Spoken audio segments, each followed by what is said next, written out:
To make the landscape digitally, you first need to set up the appropriately sized canvas. If I have something open already, that's okay. I'm going to go to the top menu bar and tap on the menu button. That is the icon with the 3 dots and 3 lines. I'm going to choose New Sketch, and I'm going to tap on Custom to change my canvas size. I don't want to keep proportions, so I'm going to uncheck that before I change any numbers. The canvas size for the digital landscape is 1125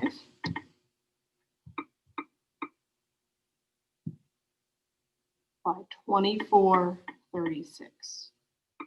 It's about the size of a smartphone's lock screen. Tap the check mark when you're done. If it asks you to save the current sketch or not, you can save it or not. That is up to you. I'm going to discard this current sketch because I do not want it. So it's a very tall, narrow landscape as opposed to the construction paper landscape, which is a little bit wider than this particular landscape, but it will still work for what we need it to do. The first thing you're going to do is to change your background to be black. On the right-hand side of your screen, you have your layers panel. At the very bottom, you'll see there is a layer called background. If you tap on it, bring up your color picker. You're going to select black and then tap anywhere outside of the color picker to confirm. Back on our first blank layer, there's nothing on it, which is fine. We're going to draw our background, so the ground that is the furthest away from us. We're going to set up a brush to use first. On the left-hand side of your workspace is the brush palette. I already have my palette set up with the designer brushes. I'm going to show you how to do that as well. At the very top of the brush palette is a button. It doesn't look like it, but it's the tip of a pencil with a slider icon underneath it. If you tap that button, that brings up your brush library. You can scroll through the library because a lot of brushes that came with this program already. We're looking for the designer brushes. So if you scroll down, you'll see almost near the bottom is the designer brushes. The name is on the left-hand side. If I tap on a brush in the designer brushes, I can see a thumbtack icon. You'll notice that my thumbtack icon is already blue because I've already pinned this to be my default set. If you would also like to pin the designer brushes to be your default set, you would tap on the thumbtack to turn it blue from gray. We're going to use the Dream brush, which is a tapered brush. It has a nice crisp edge to it. We're going to tap anywhere outside of our brush library to leave. On your brush panel, we have 2 sliders. The top slider changes how large your brush tip is. You can see it gives you a preview as well as you slide it and the number. And then we have the opacity or flow slider. Sometimes it's the opacity and sometimes it's the flow. So we want our flow to be all the way up. The brush size is up to you. If you make your brush size and then you draw with it, you decide that doesn't work out for you, you can undo that. So by hitting the back arrow on the top menu bar, you can undo. I'm going to make my brush a little bit bigger. We're going to make our background ground, so not the background as in the black we just created, but our furthest away hill in our landscape, we're going to make white. At the top of your layers panel, tap the circle. This brings up your color picker. We're going to move around that cursor in the middle, the very tippy top of that diamond shape to choose white. You can also use the white square that is on the bottom in that preset palette of colors.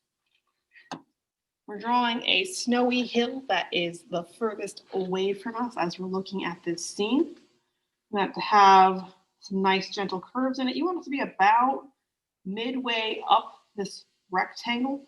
You can be a little bit higher than midway, a little bit lower, but not too much. Just eyeball it and make a slope. If that's too dramatic or if it's too shaky, you can undo by tapping the back arrow. You can turn on predictive stroke to help smooth out your lines. If that doesn't work, you can keep undoing and redoing until you get a line that you like. Once you've drawn that line, choose your fill bucket. We're going to tap the bottom half of our snowbank to fill it. You'll see there's a tiny 1 pixel barrier between our brush line and our fill bucket. Tapping it again usually makes that go away. Okay. So our first layer on top of our background has a white snowbank on it. We can't see it, but it is there. We're going to draw our next piece of land, our midground, so a snowbank that's slightly closer to us, in front of this white snowbank. We're going to tap the plus sign on our layers panel. So on the right side of your screen, on your layers panel, tap the plus sign. We have a new empty layer. We're going to tap our white circle at the top of our layers panel and choose a shade of gray. You can certainly choose a shade of gray from within that diamond shape, or you can pick one of the preset shades of gray on that color palette at the bottom of your color picker window. Tap anywhere to leave. You're going to use your paintbrush again, so tap the fill bucket to leave it. You can turn on predictive stroke if you'd like. And about halfway between the top of your snowbank, that is your background snowbank, and the bottom of your rectangle, you're going to make another series of slopes. Remember, if you don't like it, you can undo it, redo it as many times as you want until you get something that you're happy with. Once you have a line you're happy with, choose your fill bucket, tap the bottom portion of your screen again, and fill it. Okay, so now our second layer that is not our background has a gray snowbank on it. We're going to make another layer for our foreground, so the snowbank that will be closest to us. Tap the plus sign on your layers panel. We're going to choose a shade of light blue. Again, you can use the shade of light blue that is in your color palette, or you can choose your own shade of light blue in that interior diamond. To change the shade of blue, you can also click and drag that outer puck on the rainbow down that. Once you have a color you're happy with, tap the fill bucket tool to leave the tool. You can turn on predictive stroke. And halfway between the top of your gray snowbank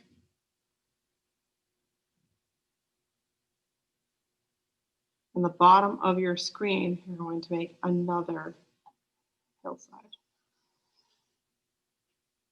Now that I look at it, my gray snowbank is definitely not halfway between my white snowbank and the bottom, but that's okay.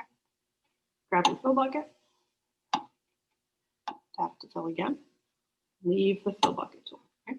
So far we have a black background, a blue snowbank for our foreground, a gray snowbank for our middle ground, and a white snowbank for our actual background. The black is a sky, so it is technically part of the background. We want that snowbank in there as well. We're going to make at least 3 trees. You can make more than 3 trees. We're going to make them on their own layers. On your layers panel, tap the plus sign to make a new layer. Choose a shade of green for your tree. And you can turn on predictive stroke to paint your tree or not. That is up to you. We're going to paint just a simple evergreen. I'm actually going to paint it right smack in the middle of this big rectangle I have because I can always shrink it when I'm done painting it. Easier to paint large than it is to zoom in and paint small.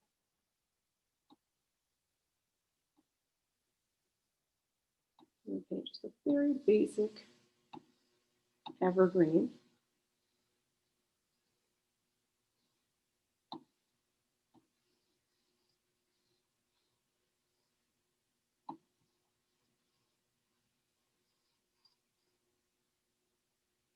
I'm not sure how I feel about the bottom there. I'll fix that. I'm not sure how I feel about it. Grab my eraser tool.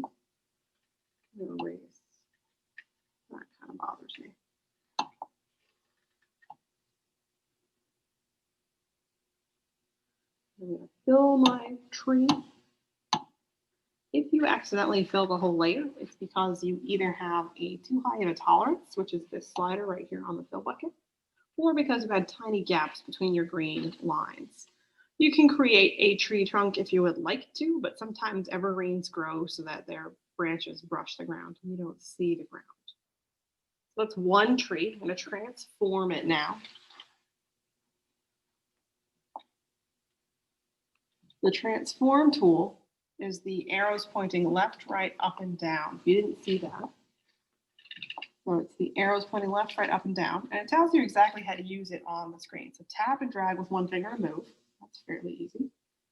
I can pinch 2 fingers to shrink it, or put my pointer finger and my thumb together and spread them apart to make the tree bigger. So we're going to make at least 3 trees. So if a tree is closest to us, it's going to be larger if it's in the foreground. If it's in the middle ground, it would be slightly smaller. And if it's in the background, it's going to be even smaller. So our trees are going to help with our sense of scale. That's one tree. I'm going to make a new layer for another tree. And this time I'm going to turn on my symmetry draw, which looks like an hourglass with a road going through it. I can lock the symmetry tool so it doesn't accidentally move while I'm drawing it. And I'm going to turn on predictive stroke as well. I'm going to change my shade of green just for fun. A little bit lighter. I'm going to draw my second tree. And this time, the program's going to help me to draw it perfectly symmetrical if that's something I'm interested in doing. Sometimes the predictive stroke tool doesn't do what I want it to do. So I'm going to try turning that off. And then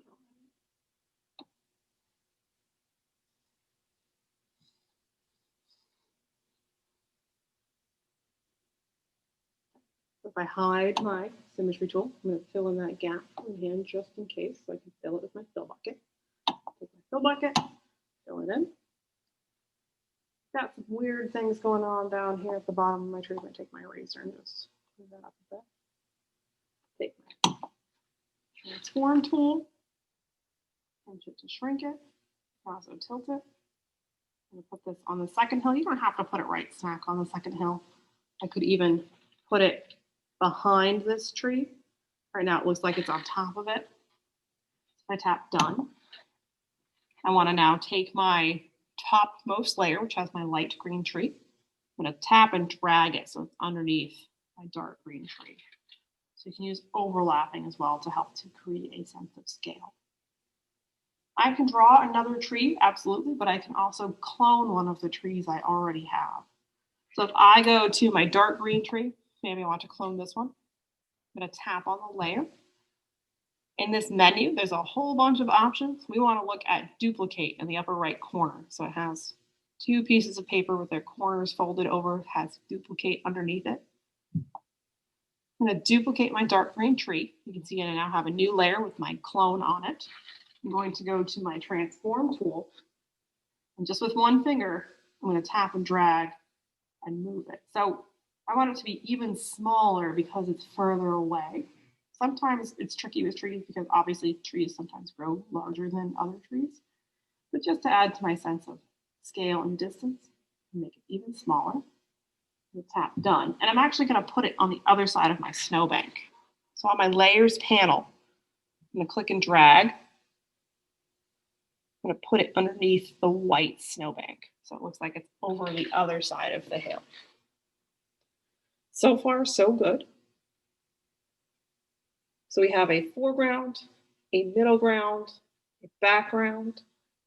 We're now going to create an aurora effect and some stars in that night sky. You could also paint a moon and things like that as well. Make sure you're creating on a new layer every time. So I go down to my white snowbank layer. There's nothing on it, but that is my snowbank layer because it's on top of my last tree. If you're ever not sure what's on a layer, you can tap the eyeball on the layer to hide it temporarily, and whatever disappears is on that layer. I'm going to make a new layer by tapping my plus sign on my layers panel. It has nothing on it as well, which can get confusing because I can't see the white pixels in the layer thumbnail because of the white snowbank. I'm going to click and drag this new blank layer underneath my tree so it's on top of my background, which is my black sky. To make the stars, I'm going to choose white as my color. On my brush panel, we're going to adjust how a brush behaves. We're actually going to use a pencil.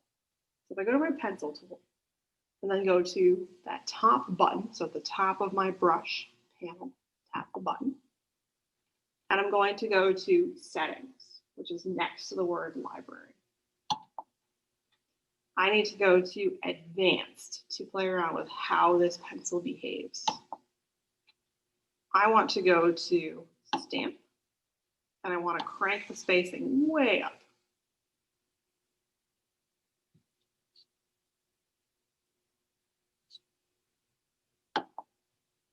I'm now going to go to randomness. I'm going to change the size randomness all the way up.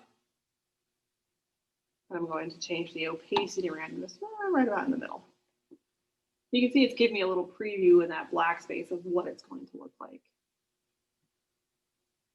Rotation randomness won't really matter. We're going to go to the nib. And we're going to change the nib shape to a circle. Now we're going to change under pressure. It should be here to change the roundness. Maybe it's understand.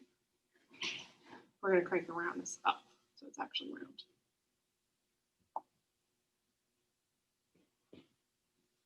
Under randomness, we're going to change it to, well, that's pretty good actually. Okay, so now if we try to paint with it, watch what happens. It looks kind of like stars, but they're really too close together. I'm going to go back to my pencil and let's try to change our spacing. Make our spacing randomness, crank that up, see what that does. Oh, that's much more convincing. So we're going to undo the last two steps. Make it a little bit smaller. Not that small. That's too big. It'd be great for snowflakes if you want to make snowflakes. I'm going to paint. There we go. So you kind of have to fiddle around with what size works out well for you. You can certainly create snowflakes as well if you want to.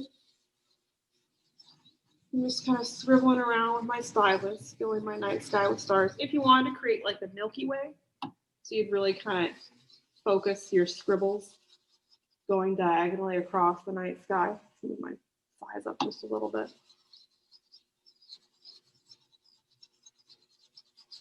A little cluster of stars there. I'm going to make a new layer above my stars layer for my aurora or my northern lights. I'm going to choose the color I'd like to use for my northern lights. You can look up a picture of what they typically look like. You can just pick a color from imagination if you would like.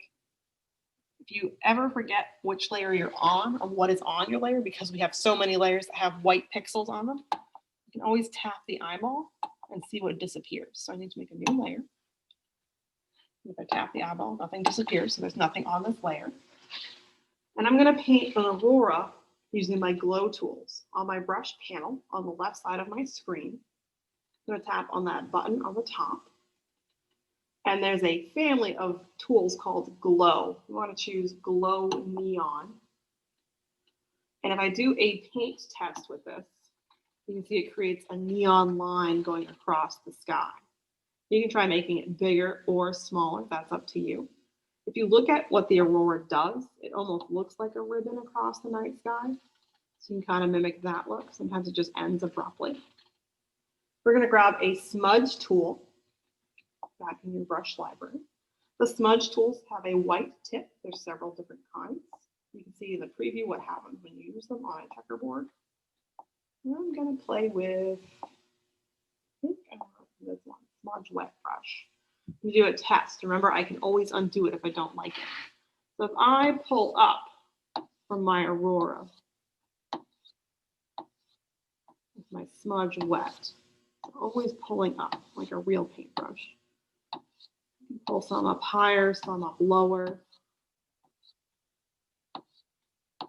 Probably should have done the back ones first. That's okay. That's what happens if I pull down. Oh, that's not terrible. Got some nice Aurora. I want to make another color of my Aurora. So let's see. I'm going to make pink and green. Go back to my neon glow tool. Let's make another ribbon, kind of following it. Go back to my smudge tool. Make it a little bit smaller this time. That looks pretty good.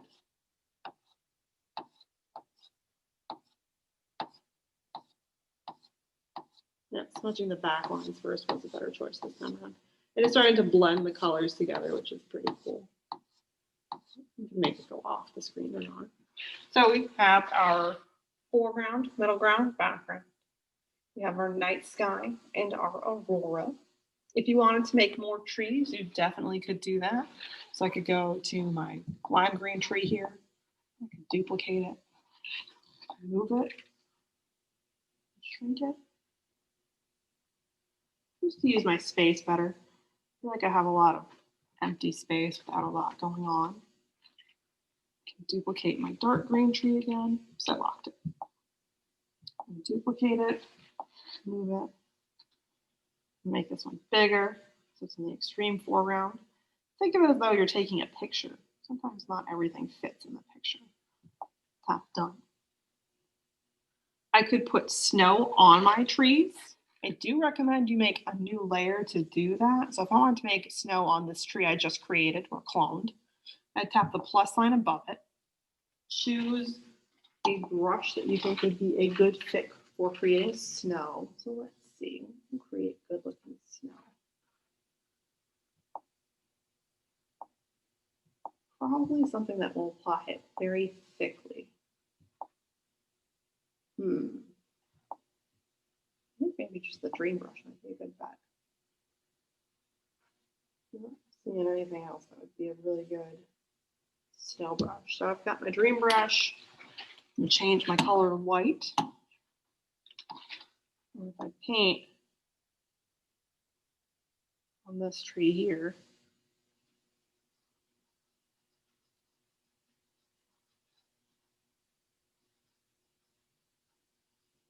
I can create some snow on it. So you don't have to do that, but you can. If you ever create a layer that you don't want, you can tap on it to delete. Okay. That is what you have to do for this project. So you have a foreground, a middle ground, and a background. You have a sense of scale, so the trees get smaller as they move away from you. And you have your night sky with your Aurora effect in it. To save your file, you're going to go to the three dots or the three lines, and you're going to choose share. You're going to tap others, and on the Chromebook, because this is the Promethean, it does look a little bit different. On the Chromebook, you have a folder that says files, and you're going to save it to your files. I'm going to save it to my drive. And I'm going to call it something helpful because this big string of numbers isn't helpful. If you call it something helpful, it's easier for you to find it when you go looking for it. So I'm going to call this Orchard Landscape. And then tap save. And that's it. So there is a different tutorial video to show you how to drag your photo or your file from your files on your Chromebook to the Google Doc. Make sure you look at that video if you don't know how to do that.